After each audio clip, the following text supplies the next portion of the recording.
আরেকটা এসছে ওদের এজেন্ট, জানেন তো, সেটা হচ্ছে জগদীপ ধনকর, গভর্নর এজেন্ট। ওর কাজ হচ্ছে ছিল প্রতিদিন বিজেপি যতগুলো গুন্ডা আছে তাদেরকে কি করে বাঁচাবো, বিজেপি কি করে ব্যাকডোর দিয়ে কি করে সরকারের ক্ষমতায় নিয়ে আসবো তার চেষ্টা করছে। আমরা রুখে দিয়েছি। আসলে এই জগদীপ ধনকরের সঙ্গে পশ্চিমবাংলার যত ক্রিমিনালদের সবচেয়ে বড় যোগাযোগ রয়েছে, যার সঙ্গে তার নাম হচ্ছে জগদীপ ধনকর। বিজেপির গুন্ডাদের সঙ্গে যার সবচেয়ে বেশি যোগাযোগ রয়েছে তার নাম হচ্ছে জগদীপ ধনকর। জগদীপ ধনকর তার রাজভবনে মধ্যে ক্রিমিনালদের আশ্রয় দেয়, ক্রিমিনালদের সঙ্গে বসে মিটিং করে জগদীপ ধনকর। জগদীপ ধনকরের কাজই হচ্ছে যতগুলো 2 নম্বরী শিল্পপতি আছে, কলকাতা শহরে যত 2 নম্বরী শিল্পপতি রয়েছে, তাদের স্ত্রীদের সঙ্গে নিয়ে, নিজের স্ত্রীকে নিয়ে বিকেল বেলায় টি পার্টি করে। এটাই হচ্ছে জগদীপ ধনকর, এটা হচ্ছে জগদীপ ধনকর।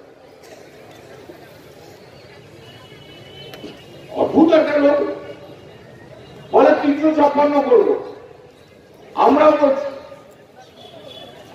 বলছি জগদীপ ধনকর 356 করে একবার দেখাও, কলকাতা শহরে তোমার গাড়ি আমরা চালাতে দেব না, আটকে দেবো, জানো না আমাদের। বাঁকুড়া জেলার প্রান্তে প্রান্তে ঘুরে বেড়াবো, বাঁকুড়া জেলার অঞ্চলে অঞ্চলে বিজেপির কত বড় বড় গুন্ডা আছে আমি দেখতে চাই। বিষ্ণুপুরে বিজেপির গুন্ডার কত বড় ক্ষমতা, বিষ্ণুপুর লোকসভার আমি দেখতে চাই। বাঁকুড়া লোকসভার গুন্ডাদের কত বড় ক্ষমতা আছে দেখতে চাই। শুধু বাইক নয়, হিম্মত থাকে বাঁকুড়ার কোন মাটিতে গুন্ডামি করতে যাও দেখতে চাই। যারা দিনের বেলায় বিজেপি, দিনের বেলায় তৃণমূল করছে আর রাত্রিবেলায় বিজেপির সঙ্গে সম্পর্ক রাখছে, তাদেরকে বাড়িতে ঢুকতে দেবেন না আপনারা।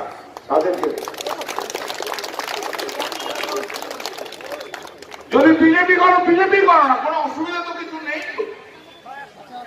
যদি সিপিএম করো না, কোনো অসুবিধা নেই।